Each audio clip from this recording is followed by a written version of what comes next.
It's time for AggroChat, the official podcast of the Tales of the Aggronaut blog and stalwart gaming community, where we talk about stuff and things, and the stuff about the things, and sometimes gaming. I'm Belgast, and let's start the show. Hey folks, it's that time again, time for another episode of AggroChat. This is episode 346. Tonight I'm joined by Ammo. Hello. Ashgar. Grace. Hi. Jam. Hello. Phelan. Hey there. I don't know what I was doing. Who knows? This is 2 shows in a row. Yeah. What the hell? I actually have a weekend, which is crazy. It is probably going to be short-lived, and I'll probably pay for having an extended weekend, but you know what? I'm going to enjoy it while it lasts. I mean, if you're going to have a weekend, this weekend is the weekend to have. Yeah, I think mostly they gave us the holiday weekend because they weren't sure what the hell to do with the holiday otherwise, because they'd have to pay us like triple time. There are limits to how much flagrant abuse that they're willing to do. Yeah, so I haven't seen people since last week. This is one of those shows where we're kind of limited on topics, but that usually doesn't stop us. But I have a few things. Namely, I have learned that apparently Zack Snyder's Army of the Dead is a polarizing movie, and I did not realize it was a polarizing movie. I mean, isn't that true of every Zack Snyder movie? I mean, but like, okay, I feel like we need to talk about genres and expectations. And clearly there are people going to see this film, or they're not seeing it, they're watching on Netflix, but like they're trying to experience this film with way too high of expectations. Like, if I go to a Godzilla film, I expect it to be a Godzilla film. Like, it's a monster movie. Monster movies have a certain hierarchy of events that are going to happen in the film. And like, if there's some jaunts off that trail, I'm usually down for it. But like, I know what I'm getting in for. I mean, and yet there's at least one Godzilla movie that completely failed to be a good Godzilla movie. Yes, and that's why it is reviled. Because it did not meet those expectations. It did not meet those expectations. So Zack Snyder's Army of the Dead is a zombie film. And there's a lot of different variants of zombie films, but really the only zombie films that deliver a thoughtful political narrative are George Romero zombie films. Yeah. Like, the rest of the genre is pretty much like it also follows closely to horror tropes. You're going to start with a large group of people. You're not going to end with a large group exactly. of people. Like, you might end with 1 or 2. Exactly. Zero is a very likely number. It's a horror film. Like, there is always going to be the lone survivor or survivors that make it out of a film like that. But like, apparently people didn't go into that film expecting it to be a zombie film. It's a zombie film. I mean, that's like every horror movie. Like, it's not just zombie movies. That, I don't know. It's a big, dumb, fun romp where people like get attacked by zombies and attack zombies, and some stuff happens, but like, really, it follows the narrative of a zombie film. And apparently, like, there's a bunch of different things that people are polarized on. Like, for the start, apparently, like, I did not know there were strict camps in Zombiedom. Like, I guess I'm just a universal consumer of zombie media. Referring to the whole fast zombies versus slow zombies camp. Yes. Oh, yeah. Apparently, that is a religious debate that I didn't know was going on. Oh, man, I definitely have opinions on that one, but, you know, that's been a thing for a long time now. I liked Zack Snyder's Dawn of the Dead, Trackstar Zombies, but also 28 Days Later's Trackstar Rage Zombies, and I was fine with that. I also liked Girl with All the Gifts, Weird Fungal Zombies. Yeah, and there's a lot of people who would vehemently declare that those are not zombies. Because, because they retain sentience, and it's a fungus, and people get real picky about what is or is not allowed to be classified as a zombie, and it's yeah. It's I weird. have opinions about it because I find different class, like you could call them all zombies, but some of them are scarier to me than others. That's true. And fast zombies are weirdly way less scary to me. Like, they're just not as interesting. Like, there are plenty of other fast, scary monsters. Fast zombies aren't actually interesting to me. Yeah. Please send me all your hate mail. Well, fast zombies make me think of, I don't know what it's from. Like, there's this one comedy sketch about, like, what Michael Myers is doing when the camera's not on him. It's like him, just desperately running to get into place, to be there, at the appropriate place at any given point, which, is pretty hilarious, and also, completely breaks the purpose of Michael Myers. Like, he's this slow, implacable thing. If he's fat, if he can run after you, I don't know, it's not the same. And yeah, zombies, it's the same thing. Fast zombies, they just don't seem like zombies Fast anymore. zombies terrify the hell out of me. I won't lie. Like, they are way scarier than slow zombies. Slow zombies, I feel like I can eventually get away from. Oh no, but but you can get away from them for a little while, but they just keep multiplying. There's just more and more. Also, I guess I'm in the camp of, for me, the best zombie movies are the ones that remind you that hell is other people. The classic. My all-time favorite zombie film is Train to Busan.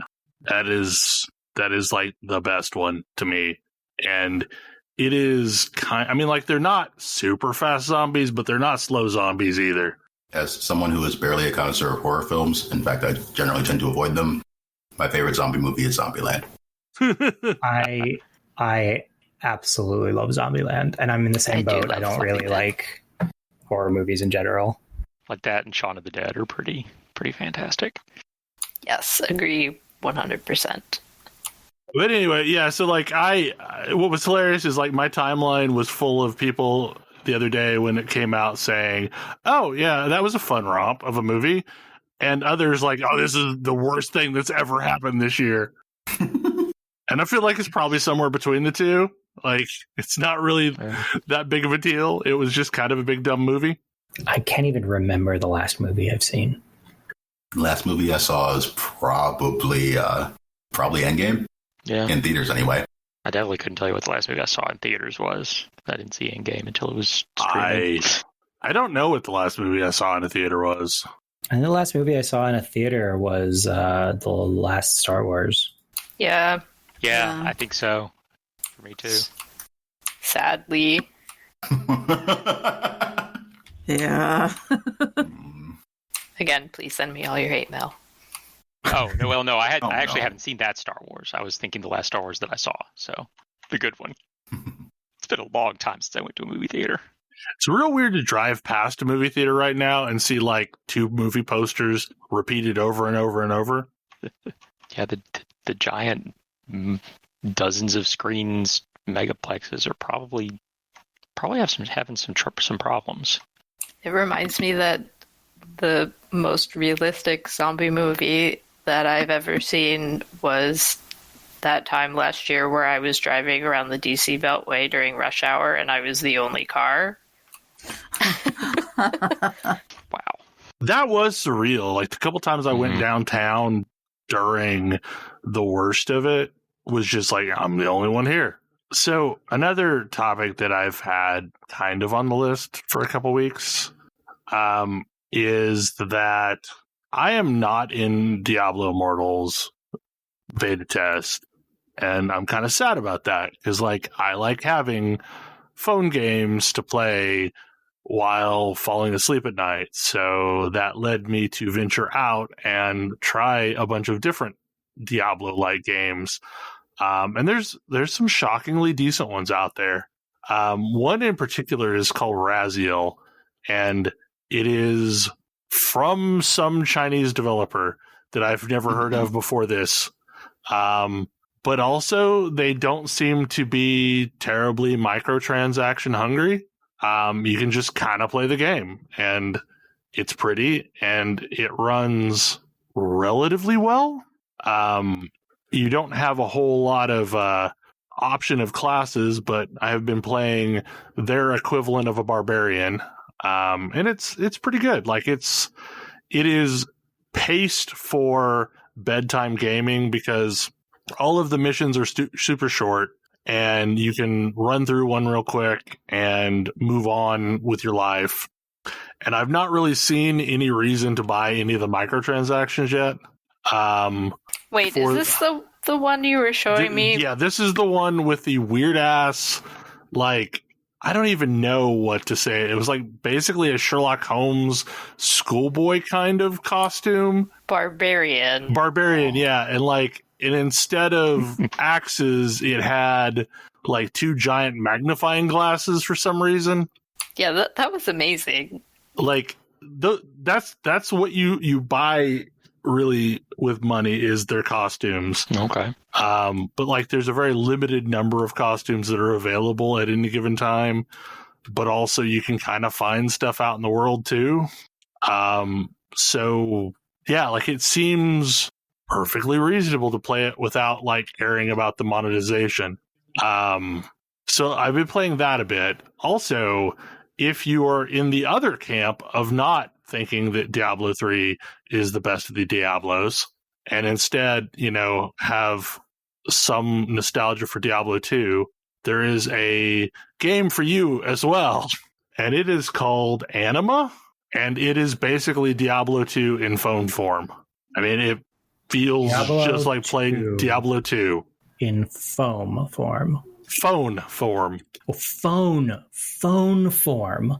Yes. Okay. Phone form. It's foam Diablo. I was really confused. I mean, now I kind of want that. I don't know what that would be. That'd be great. This is Diablo made out of like soap bubbles, comes and attacks you. But it is also reasonable, and it doesn't seem to have egregious monetization. And are we going to talk about our type, or are we skipping our type? I mean, we can talk about it later. Yeah. Okay. At this point, I think I'm the only one who's played it. I mean, the short version right now is an R-Type game. Like if you played R-Type Final, you know what you're getting into with R-Type Final 2. More to come.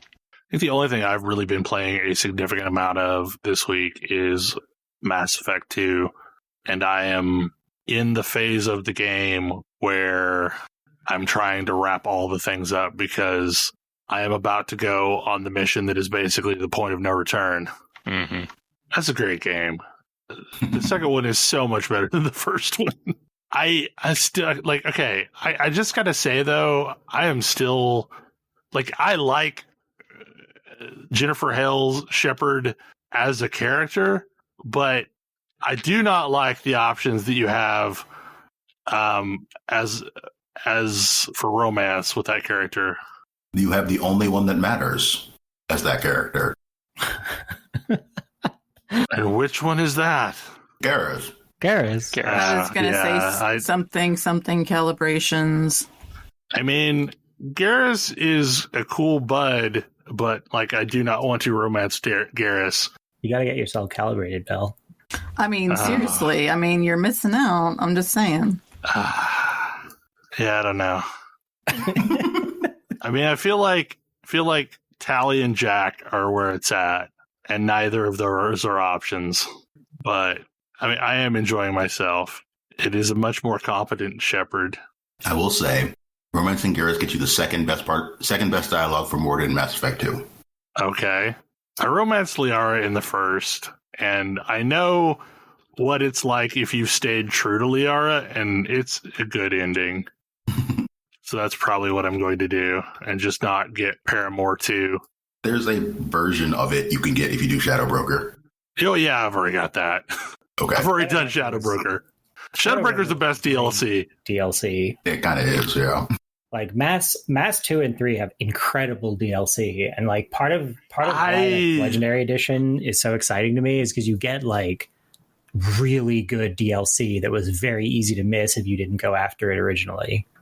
I don't necessarily agree with you on the Overlord DLC. Like Shadowbroker is great. Overlord, I really like Overlord. I don't like the Hammerhead. I think the hover tank is shit. Like not Overlord, I don't think. It is. It is Overlord. It forces you to play sections in the hover tank. Oh, that's right. Yeah, it does. Like it is shitty hover tank mission perforated by cool missions in buildings. But like I do not like the hover tank at all.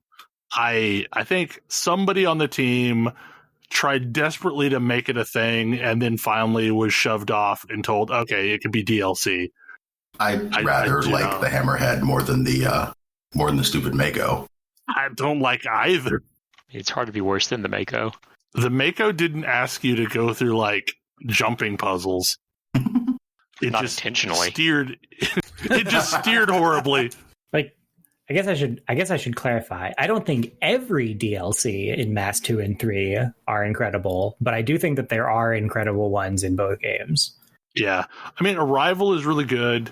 Shadowbroker is really good for Mass 2. I never did any of the DLC in Mass 3, so I'm looking forward to that. Stolen Memory is really good. But that's just because I think Kasumi is awesome. I have never played Arrival like when it was current, and I never played the Citadel DLC either, so those will be new for me this time around. Oh, the Citadel DLC so fun. So good. That is, yeah, it's definitely one of my favorites.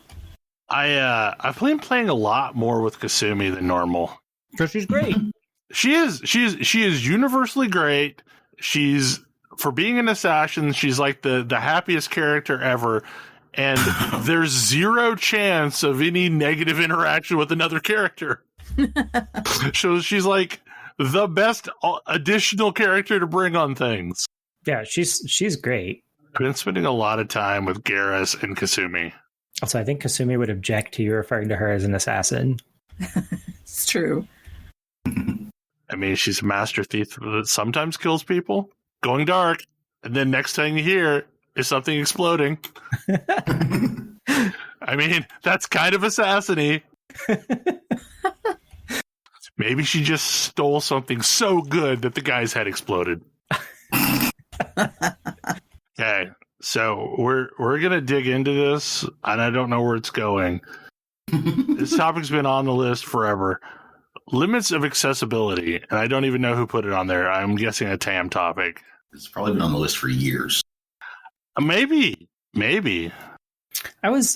This was one, there's a number of things that I was thinking about when I put this one on here like a while ago.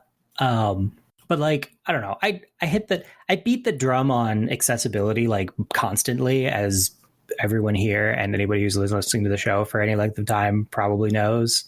And like part of this one is just like me being vocally self-critical. Like it's not, I don't always believe that making things more accessible improves them flatly. Like sometimes a thing is made better through complexity, and like the thing I'm thinking about specifically here, just like in the moment, is D&D 5 versus Pathfinder, but also like WildStar versus WoW is another good example. Or trying to think of some others, but like they're like WildStar, for example, is way more complicated game than its contemporaries. But I think it was better for it, even though it made it more niche. And like similarly, I think like Pathfinder 2, it's a much crunchier, much more complicated game than its closest comparison, but it means it's carving out a niche for itself.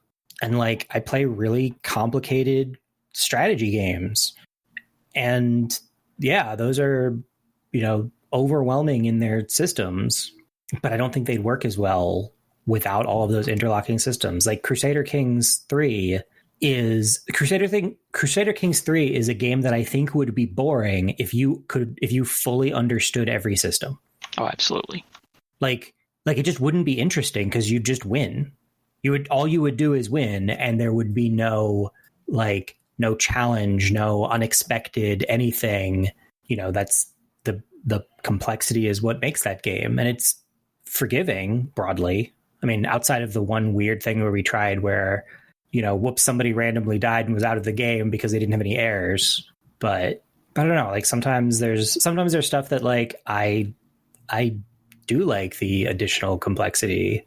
I mean, I think mech games are kind of that way too, where, I want some customization and some crunch because otherwise it just feels like a shooter. Yeah. Mech Warrior 5 without the mech lab, like that takes away for me a lot of the point of a Mech Warrior game, or I guess really of a BattleTech game, but it's the same thing. But like, if I can't customize my mech, then I don't know what's the point. Yeah, and I think there's a lot of RPGs that run into that too, where like the progression and the character customization and like being able to put your own mark on things in detail is like, yeah, that's additional complexity that makes it hard for somebody to get into, but it also wouldn't work without it. Like you can do other things that work without it, but that particular thing wouldn't. And part of the answer for making that more reasonable is to, allow taking back mistakes with, minimal punishment. Yeah. Or being really upfront about the choices you're making. Yeah. Which is a massive gap in a lot of RPGs or a lot of games in general. RPG ever. Make all these decisions about your character before you know anything about the game. Mm-hmm. Yeah. Or worse, here are a bunch of really unhelpful concepts. I'm going to answer a bunch of weird questions that I don't understand. Then that's going to set my stats. Like, yeah. Mm-hmm. I hate those systems. Kind of has that problem. I hate those systems. Yeah. Well, and like back in the day, it doesn't matter quite so much, but yeah. Back in the day too, it's like some of that had weird localization issues as well. So like even if you were paying close attention and trying to glean what they meant, the words that were put together with what was happening didn't make any sense. Hi, Final Fantasy Tactics. Yep. Mm-hmm. Hi, Legend of Dragoon. Legend of Dragoon was real bad about it. So, like, on the accessibility topic, I kind of got into a Twitter war one day when someone asked the relatively innocuous question of whether or not Dark Souls should have a difficulty slider. Yes. Oh. The answer is yes, but people will argue about that forever. Right, exactly. The answer is universally yes, but, like, there are people that will go on the other side of that all day long until they're blue in the face. But, like, I feel like we have a prime example. Jedi Fallen Order is a Dark Souls game with a difficulty slider, and it is infinitely better than Dark Souls, for me at least. Well, and that's kind of the thing, is it's like, does a difficulty slider remove anything from the people who want the difficulty? No. Nope. Does it add anything for people who don't want that difficulty? Yes. Therefore, it's objectively better. Yep. But there's a community of people that play games for bragging rights that feel that they are actively harmed by it. Yeah. Yeah. Like that's all I have to say on that one. Yeah. Exactly. I mean, there are games that, I won't engage with if they don't give me some aspect of accessibility in that sense. And if I even want to be able to have an opinion about a game, then it needs to let me play it in a way that I'm able to. If it doesn't, then what's the point? Make a game that people can't play? That's not helpful. Yeah, I mean, in large part, like putting aside the inherent issues in tying some significant portion to your identity to how good you are at video games, which I'm not even going to go into. If what you're doing is playing a difficult game for bragging rights, then the more people who have experienced that game and understand how it could be way harder than what they played only increases that. Yep. Because otherwise you're like, hey, I did a super hard thing. And they're like, okay, cool. And like, end of story. Yeah. You're like, hey, I beat cool a boss. Story, bro. Yeah, it's like, oh, I beat a boss that nobody's even heard of because most people don't get to it. It's like, okay. Versus versus all of the raid stories that people in MMOs have had for years. Like, so much of MMO raiding is for bragging rights because it's just a gear treadmill otherwise. But because people have done it, and there's a lot of people doing it, and the more people doing it, the more relevant it feels. Yeah. Like Final Fantasy XIV, they've got multiple difficulty for, levels of their raids. And so everybody who wants to can experience the raid in some form and can then truly understand how utterly nuts a higher difficulty of that raid could be. Yeah, like, oh, you did, it's like, oh, you did, Bahamut versus you did Bahamut Extreme versus you did Bahamut, whatever it's called, Ultimate. Ultimate Savage, something. I don't know. Ultimate Savage, whatever. Like, if I'd never fought Bahamut, the significant differences between those are going to mean absolutely nothing to me. But like having fought Bahamut and being like, wow, Extreme sounds like something I don't even want a part of. And there's a step beyond that one that's at least as far, if not further, gives me a perspective. It's like, well, like, okay, hardcore Diablo. I appreciate the difficulty that somebody goes through playing hardcore Diablo, even though I really don't want to ever play it myself, because I know just in vanilla Diablo how easy it is to take a stupid death. Yep. And in hardcore, that stupid death means, well, that was that character. And in this same vein, I occasionally play Diablo on hardcore and, have some achievements there. It was a pain. The fact that everybody can play normal mode doesn't diminish any of that in any way.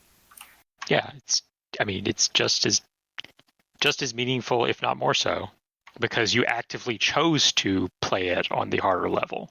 But yeah, like I don't know. I see Kodra will occasionally say I think he was talking about Dark Souls. He'd say he beat this boss and that boss and the other boss.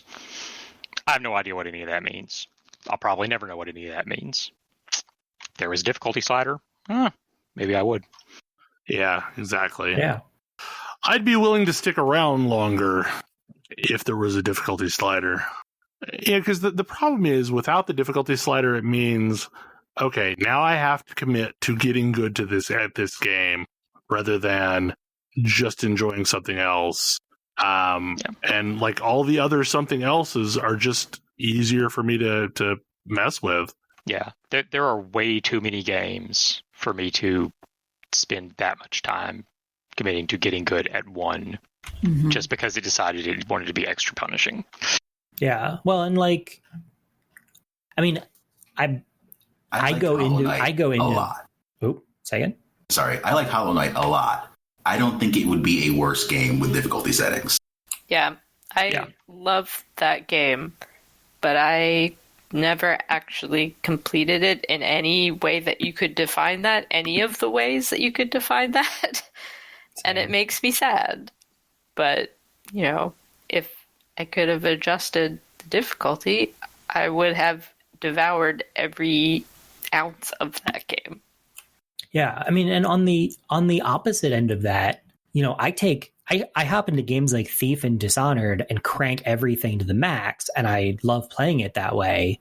But I also am interested in sharing the narrative experience and some of the absolutely incredible level design in stealth games. Mm-hmm. And you don't need, in order to appreciate those things, you do not need to be playing it on, hateful difficulty level. Like I don't even need to play it at that. I just enjoy it. I just and for me, it's like I enjoy it because I'm so used to it. It's what I do all the time. It's like I've played so many of these that it's like, I'm turning it up just to, challenge myself. But like, I don't think that it makes for an inherently better game. It's just one that's more interesting to me personally. Yeah. Like there's no particular reason that game should only be accessible to people who have played lots of stealth games and are already practiced at this sort of thing.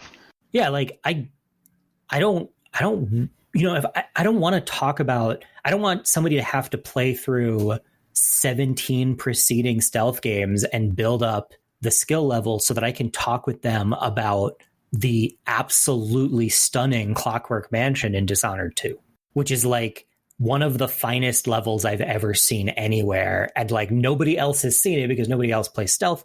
Nobody else I know plays stealth games, but it's like one of the most fascinating pieces of level design I've ever seen in my life.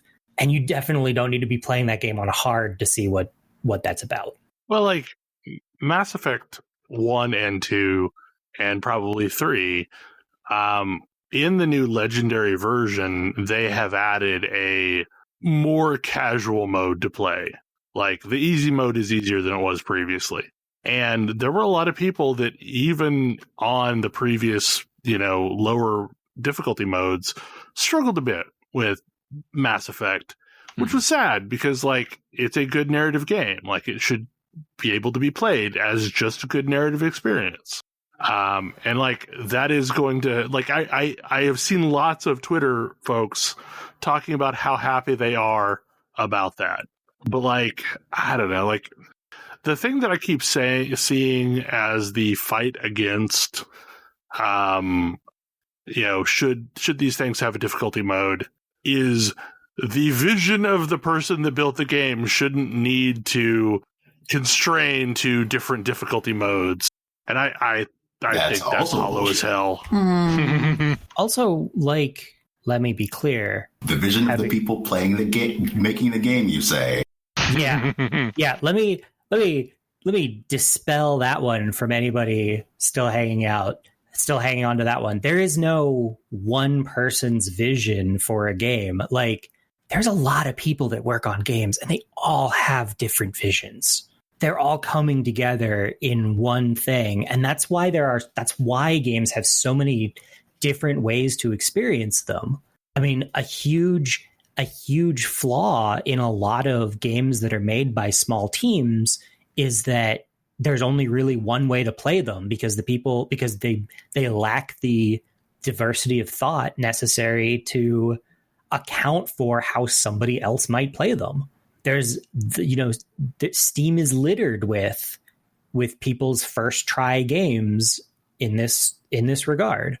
I mean, Stardew Valley is a counterexample of an incredibly rare case where somebody actually is good at thinking about how other people might play their game and accommodate that. But other than that, when you're talking about big games with big teams, you've got lots and lots of people putting their mark on it and who have a different view. Yeah, I mean, there's one dude on the BioWare team that really wanted to take a hover tank off some sweet jumps. I mean, you've got people. His name is Doug. I think his name is Doug. That's all I'm saying. You've got people on the BioWare team some of whom want a hardcore, difficult shooter, and others who want a relaxed narrative experience, much like watching a movie. And both are supported. And I would go out on a limb and say that, with the rare exception of people like Bennett Foddy, the vision of most game developers probably includes people playing your game. Yeah. Well, I mean, and even Bennett Foddy knows that one. Like, his whole thing is mocking that. Yeah. I mean, I would go out on a limb and say that there are few, if any, games that are made with the vision of, we want this to be difficult. There may be a section that's like, this is intentionally difficult, or an encounter, or maybe a mechanic that's like, this mechanic is this mechanic is difficult but not necessary, or this mechanic is difficult but very rewarding, or whatever. But like, this game is difficult. Yeah, I don't see it. But I think probably the goal for most people is more, I hope someone has fun with this game. Yeah. But like, yeah, I mean, I sat there during the Twitter war trying to think of a single case I could think of where accessibility made something worse, and I just couldn't. And like, we haven't even gotten into the other side of this, of not everyone has the same kinds of abilities. Yeah. I mean, honestly, that's the thing that I want to see more in MMOs. Like, I want to see more, party dynamics made for players with more vastly differing skill sets. You know, maybe you've got the person who's really good at Twitch gameplay, but then you've also got the person who's really good at coordination and strategy and so on and so forth. Yeah, and having encounters that have different kinds of skills that are needed to get through. Like, so one of the banes of my existence in Destiny when I was raiding in Destiny were the jumping puzzles. But like, there were some people that could thrive on the jumping puzzle. And how much cooler would it have been had they allowed that mechanic to be controllable? So like, there was one fight that I can remember that someone at random would get picked to be the carrier of this buff. And when you had the buff, you had to jump along a bunch of hidden or invisible platforms that you could only see because you had the buff, and then dunk something in at the far end. But like, you basically wiped if somebody who was bad at jumping puzzles got that buff. Well, if it were something that were choosable, like, there are some people that love that kind of interaction.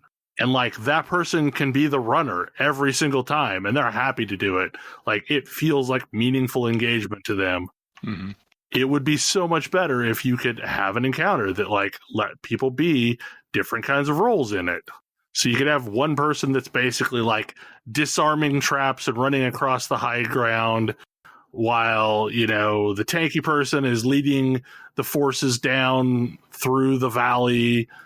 And people are picking off the obstacles as you go, so that, you know, the people that are really good at other things can focus on those roles instead. That was one thing I appreciated in one of the strikes in Guild Wars 2 has a jumping puzzle to get to the boss. But once somebody has gotten to the end of the jumping puzzle, they can activate a waypoint. And then everybody else can just pop up to the waypoint and you're done. Like, so, you know, as long as 1 out of 10 people is decent at jumping puzzles, you're okay. Yeah, I am totally on board with someone other than me taking the jumping puzzles. So we may be cleaning the slate tonight, but I feel like this topic goes hand in hand with the one that we just had. But seamlessly scalable content definitely goes to help ease the accessibility curve. Mm-hmm. Oh man, I love it. There's so little of it, especially as I get older. Something where oh hey, yeah, people can just drop in and out as they can. Yeah, a game where multiple people can play together reasonably and everybody feel like they're actually participating, even if one person has played 10 times as much of the game as another. Like, yeah, more of those, please. Well, and ones where it's like, oh, you only have 3 people tonight and not 5? That's fine. Or you've got 6 people today instead of 5? Fine. And that's been a challenge a lot, is there is no correct number for group content. Like, 3 is fine if you only ever have 3 people. 5 is fine if you're always going to have 5 people. 4 actually was one of the better choices, I remember. But like, there always seems to be either 1 too few or 1 too many. Mm-hmm. And it sucks if you're the 1 too many and you have to set out of the fun for the night. Yeah. And it just doesn't feel good. And I get that making scalable content is hard. Like, don't get me wrong, but it feels so worth it. Because, like, there have been plenty of times where it's like, oh, I would love to play this with somebody, but, like, we've only got 3 people around, or we have one too many people around. What do we do? Well, and then there's also the problem that we run into many a times of, I want to play with other people, but, like, in order to get someone caught up, it's going to be forever. You know, like, we never got to do anything really fun in Outriders, for example, because most people still making the storyline was not doable. Yeah. But the same's true with, like, Final Fantasy 14. Like, I love that there's so much content, but also it's a big ask, which they're trying to do something a little bit about, but to where you can just start, Endwalker by itself. That's going to be weird. It's going to be real weird. But it is a big ask to say, okay, I want you to play this game with me, but also you're going to have to devote 400 hours to the content before you and I can do anything together. Yeah. Yeah. Mm-hmm. And 400 is just like a low estimate. It's true. Yep. And theoretically, you could, pay on the MOG station to skip some of that, but then you won't understand anything going forward. Right. Like, it might not make any sense. I hate the way those skips work, too, because, like, it's permanent. Like, you can't, there's no backseas. You can't go back and ever do it. It's basically like, I skipped it. Sort of can now out of the New Game Plus. Yeah, I think with New Game Plus now, you can go back and see that story. Okay, that's a little better. Sadly, New Game Plus didn't end up what I wanted it to be, where I was hoping it a way to level alternate jobs. Yeah, that would have been very, very nice.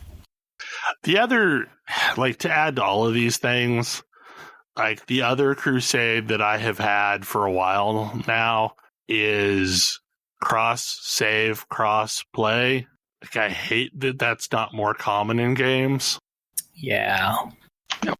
Like, not everyone can have a fancy PC that can play games on it, but also maybe the people that have the PC want to use it for a reason.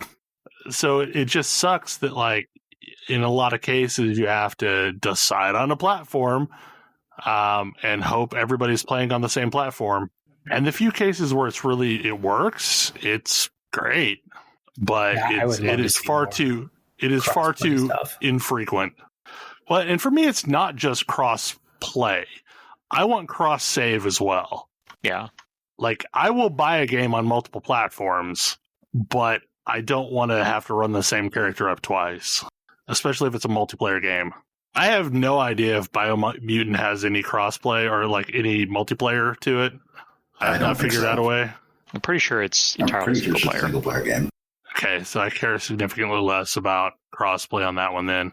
I wonder what, now that you're mentioning it, like, I wonder, in a theoretical world of universal crossplay, like, what becomes the reason to go with one platform over another one?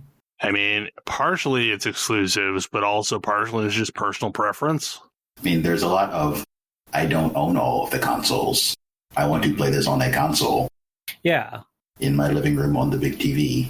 Yes, I know some people set up their PCs to play in the living room on their big TV, but I certainly don't. Way too lazy for that. I mean, in a perfect world, I could play any game I have on any device I have, but that is not the world we live in. Well, and then for me, on the other hand, like, for the majority of the day, up until, around 9 p.m., I can't really play most games on the big TV in the living room. That is being used by the tiny person. And that's why I don't play more consoles in general, is the TV in the living room is communal space. It is not my space. Like, if I want to play video games during the day, it needs to be something that my 3-year-old son wants to watch, and also something that I, like, am comfortable allowing him to watch. Like, I can't really play Yakuza while he's awake. It's a little violent. Mostly what he wants to watch is just Super Mario Brothers. He really likes to watch me play Super Mario Brothers. Nintendo knows what they're doing as far as getting kids into things. Oh, yeah. Well, and it's an interesting Bill's comment about playing anything on any platform is a really interesting one to me, because that suggests that there then shouldn't be any fundamental differences between platforms. I mean, there really aren't anymore. Well, I would argue that the Switch is fundamentally different from the PS5. I mean, that's probably the biggest one, yeah. And the PC is fundamentally different from a PS5 or an Xbox. But is it really, Less though? so. I mean, my primary interface on a PC is mouse and keyboard, for starters. And a huge majority of games on PC are optimized for that. Right. But I can play with a controller on the PC if I want to. Sure. But it's not the default. But it's not the default. And there are a whole bunch of games that I play regularly that if you told me I had to play them with just a controller, I'd be like, no, this game isn't even functional on a controller. Like Stellaris would never work. Well, but then you just a wouldn't. controller. It would be miserable. About that. I'm sure it's set up, but I've never seen it done. No. The PC version of Stellaris is not set up for a controller. They make a controller optimized one, however, and it's out on consoles. I can't imagine that it feels like the same game in any way. You might be surprised. Maybe. I've tried it. I've tried strategy games on a number of cases since StarCraft 2 launched on the, what was that? I don't even remember. Or StarCraft 1 launched on something. They attempted to make StarCraft 1 on the 64, if I remember correctly. Yeah. My favorite version of SimCity was the one on Super Nintendo. Yeah. Yeah, well, that's another one that I played, and it wasn't bad, but it fundamentally felt different than playing it on PC. I mean, I think Civ Revolution was also pretty good, and that was a console game. Yeah, like it's not like I think there are entire genres that just work or don't. I'm just saying that like translating any given PC game 1-to-1 to controller support isn't necessarily doable without, fundamentally changing what the game is doing in a lot of cases. Well, yeah, but I think Bell's mostly talking about like games that like are released on all of those things and are fundamentally identical. Like, right. If I'm playing Destiny 2, it doesn't matter what system I'm playing Destiny 2 on. It's the same game. Yeah, I mean, and that's totally reasonable. I mean, I don't think Destiny 2 is on the Switch, but or like Monster Hunter World. Like, I'm pretty sure if you play Monster Hunter World on PC with a controller, it's basically identical to playing it on the PlayStation. It is. Yeah. So it would have been nice if there had been cross save, and so all of those of us who played it on the console could have then brought those save games over to PC when it released on PC. Yeah. Well, I agree with that. I just worry. I just have the like, if we make every platform the same, then we constrain the kinds of games that can get made.